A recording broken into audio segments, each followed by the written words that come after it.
Greetings, greetings, greetings, and welcome to another exciting, informative, and educational episode of Caribbean Classroom. Tonight's program is one that is kind of a hot, kind of a controversial, the kind of program that we do normally every month. And so tonight is no different. I have guests. We're going to be talking to Team Jamaica Bickle. Team Jamaica Bickle. So if you know any athlete in the area who ever had anything to do with pen relays or anything to do with athleticism in the New York area, you might want to have them tune in. But before we get to that, I always like to acknowledge the crew I have with me tonight. Who I have? I got Candy, I got Lee King, I got Claude, I got Shiv. I also have Michael and Ricardi. Lisa is missing in action. So anyway, I have some people here with me tonight who's going to take us through this conversation. And if you notice, I had a laptop on the set showing off tonight. Watch out now. Anyway, before we get into the conversation, I have some areas that I want to talk about a little bit, some little things that I want to mention. I'm sure you are aware of the breaking news all over the place. First, we start out with Lauryn Hill. I think there's we might have a picture of her. Lauryn Hill is off to jail. I mean, those of you who are like music and the Fugees, and I don't know, there's something about that group because one guy did some kind of a crazy thing years ago. Then you have Mr. Wycliffe want to run for president of Haiti and all kind of controversy with his charitable organization. Now Lauryn owes the government tax. But what I don't understand is if you're going to put her in jail, and have her, and she owes you $1 million. When she goes to jail, does she still have to pay that $1 million, or she goes to jail and pay the $1 million? No, how does that work? I don't know. Maybe somebody watching us could call me and explain that to us. We live, and as I mentioned, call me. We are live tonight. We are live on Ustream, and you can go to Ustream/Caribbean Classroom and catch us there. You also, if you're watching us at home and you have a Time Warner signal, you can catch us there as well. We're on Verizon, Vios, channel 34, as well as RCN, that's in Queens. But on the internet, we're all over the world. So call somebody and tell them to tune in. The next piece that I want to bring up, oh, by the way, my country recently had a new government, or a new party was elected to the government. Now the NNP is in place, and we have a new governor general, and if we could bring up those images, we have a new governor general in place who was sworn in today, and her name is Cecile Lagrenade. Cecile Lagrenade. The Lagrenade family is a renowned, known family. They have been in business for years, and she's been one of those real upstanding citizens in our country, and we have to extend some congratulations to her. They had a big ceremonial dress up and pomp and circumstance today over there at the Trade Center in Grenada, in St. George's, Grand Anse area. A lot of, all of the dignitaries and the people show up in the regalia and what have you, and so we have to extend congratulations to her. Hot story now. This goes to the hot topic. I heard it was kind of a hot topic. This is the hot one now. Well, we all know, I'm sure, many of you, I shouldn't say we all because we don't make those assumptions, many of you, I'm sure, are aware of a certain politician from Queens by the name of Shirley Huntley, who is about to be sentenced. There's a picture right there. Shirley Huntley is a former state senator. Now, her successor is one by the name of Jim Saunders Jr., right? So now they busted her. And so in exchange, I guess, for some deal, whatever, I don't know if there's a deal. Let me not even say that. But it seems that there was some kind of a deal worked out with her where she's going to wear a wire for the FBI.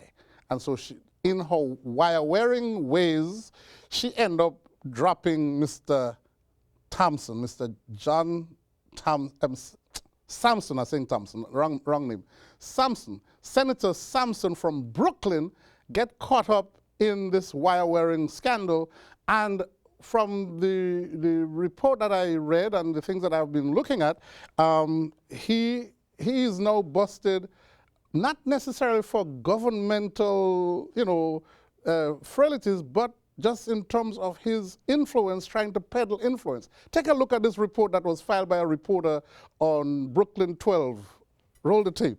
Sampson walks out of federal court after pleading not guilty and posting $250,000 bond. The senator does not stand accused of any offenses that implicate the misuse of his office as a New York State senator. Instead, the charges stem from his other role as a real estate lawyer. Sampson was both an officer of the court and a representative of the people of Brooklyn. The charges unsealed today allege that he betrayed both positions. Authorities say he embezzled $440,000 from foreclosure surpluses, then apparently borrowed about $180,000 from an associate. When that associate was charged in a mortgage fraud scheme, investigators say Sampson tried to keep that associate from sharing any information about his criminal conduct with authorities, and even went to lengths to find out who the witnesses were on the case. Going so far as to say that if he were to learn about cooperators in the associate's case, he could arrange to take them out. When Sampson was confronted about all of this, investigators say he lied. They told Sampson he was lying. And the best defense he had was, not everything I told you was false. A plea deal was put on the table, but Sampson's attorney wouldn't comment on if they'll be taking it. We're not going to discuss that. Now, Senator Sampson has served the Brooklyn community since 1997, and in an ironic twist, he also served on the Senate's Ethics Committee. Now, if he is convicted of all of the charges, he could spend the rest of his life behind bars. Sampson will take you out if you know you're a witness. Sampson ain't playing. Sampson says we're going to take him out, whoever that witness is who came forward. I mean, you know, my wife said this. These guys and them work so hard to get to their positions, and then they get in there and abuse it. But like I told her, they didn't work very hard. You know, in many cases, it was handed to them. Because they had, you know, Brooklyn has a political system and still in place of pay to play. If you were able to put your hand in your pocket and come up with the right kind of monies, this is why the other senator from Queens got busted. Pay to play. But sometimes, you know, white folk could get away with stuff like that, and it's okay. They understand the rules, and then they have the white skin to protect them. Black politicians don't have that to protect them. So at the end of the day, they see you as a black man, and you are a black face in front of them, no matter what kind of title you're carrying. So don't get caught up, you guys, the rest of you. Anyway, that's Mr. John Sampson, my friend. My apologies go to you, my friend Michael Roberts. I know work with you very, closely and all that kind of stuff. But hey, you play in the wrong pool, you're gonna get bitten by the wrong shark. You know, that's how that works. Anyhow, no, there's another piece of breaking news that I find very, very fascinating. And the guy, this guy is quite colorful. He is the today hero. He's my latest biggest hero. Out in Cleveland, I'm sure by now you've heard it somewhere, but these women, one of them was over 10 years now that she's been kidnapped and been in, under kidnapped conditions for all this time. And so here we go. Today, the dude, the neighbor, who said he barbecued with the dude and all of that. Anyhow, let's watch the tape of Mr. Ramsey. I call it Ramsey Rescue, out in Cleveland, somewhere in Cleveland out there in where, faraway places from New York, but interesting story nonetheless. We can't get in that way because how the door is, it's so much that the body can't fit through, only your hand. So we kick the bottom, and she comes out with the little girl, and she says, call 911. My name was Amanda Berry. Now, did you know who that was when she said that? When she told me, it didn't register until I got the call of 911, and I'm like, I'm calling the 911 for Amanda Berry? I thought this girl was dead. You know what I mean? And she got on the phone and she said, yes, this is me. And the detective, Cook, right here, Detective Gregory Cook says, Charles, do you know who you rescued? See, that girl Amanda told the police, I ain't just the only one. It's some more girls up in that house. So they went up there, 30, 40 deep, and when they came out was just astonishing because I thought they were going to come up with nothing because we see this dude every day. Every day. How long have you lived here? I've been here a year. Okay. You see where I'm coming from? Right. I barbecue with this dude. We eat ribs and whatnot and listen to salsa music. You see where I'm coming from? Yeah. And you had no indication that there was anything going on? Bro, not a clue that girl was in that house or anybody else was in there against their will because how he is he just comes out to his backyard, plays with the dogs, tinker with his cars and motorcycles, goes back in the house. So he's somebody that you look. I tell you, that is my newest hero. You can't get better than Mr. Charles Ramsey to the rescue. Moving right along, I have to acknowledge my son, who is going to be making his first communion this weekend. Sebastian and the rest of the class are doing their first communion. I have to acknowledge him. I also have to acknowledge Langston Hughes once more time. The plaque finally went up on the building this week, where they posted up, I think it was yesterday, they put it up on the wall, the literary landmark. So those of you who are familiar with Langston Hughes Community Library and Cultural Center on Northern Boulevard, you know, when you drive by, you could just stop and look at that plaque. It's right there next to the front door. That tells you that it's now a literary landmark here in Queens.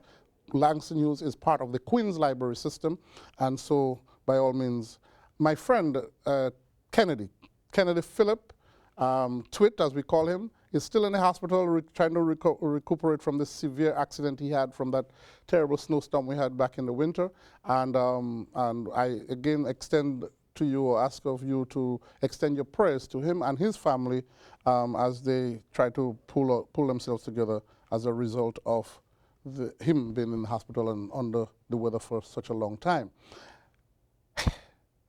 Announcements, right? Did I leave out anybody or anything? Everybody's cool? Yes? Okay, good. Let's move into this conversation. Tonight I have on the set with me two of the representatives of an organization that has been around for quite a few years now, and we're going to find out exactly how long they've been in existence from these people who are here. It's called Team Jamaica Bickle. I mentioned them before. Team Jamaica Bickle. And what they do is they work with organizations. They work with all of the countries, really, from different islands, athletes. It started out with just the Jamaican athlete, and the director, I guess you would say the CEO is titled now Mr. Owen Clare. Is Odie? Okay. So that he decided, well, let's expand it and extend it to beyond just the Jamaican athlete. And I mean, it's a noble gesture. It's more than a gesture, but for lack of a word, I have to say gesture. And Team Jamaica Bickle has been providing all kinds of assistance to all athletes from the Caribbean for several years now. So to join me and to continue this conversation, we have Mr. Lance Clarke. Welcome to Caribbean Classroom, and tell me that you are the financial advisor. Title? CFO. CFO? What? Given by Mr. Erwin Clare OD. He now anointed me. So what? Chief Financial Officer. Officer, not advisor. You move past advisor. You're now an officer. I'm moving towards advisor. There you go. That's what I'm talking about. Next to him is a beautiful. I mean, Jamaica has such beautiful women. I said, this is my true. goodness. No. My first wife was Jamaican. But we ain't going to go there tonight. Miss Karen Wilson is here.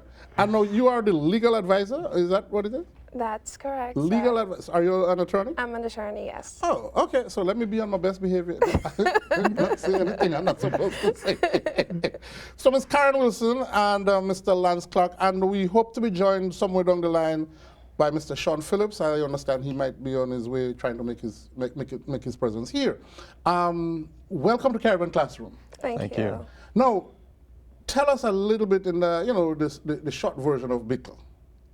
Give us the 20-second version. Okay, Bickle originated in 1994. We were just with an idea of giving meals to the kids while they're performing. Athletes. Because the athletes, right. yeah, they're our kids, they're the Bickleites. Okay. So what happened was that we initially used to have a dinner after pen relays. And a dear gentleman, Mr. Ben Francis, principal of VEER, suggested to Mr. Clare that this is wonderful, but what about having the meals during the time that they're there? Because the athletes of the past were used to doing whatever fast foods or whatever they could get. Right. All right, so it started with a partnership which still exists with Royal Caribbean Food Delights, to feed them out of a trailer Okay. They'd come to the trailer, would give them patties, whatever, meals. Right. And from there, it's grown. Because no, that's 19 years ago. These are children, and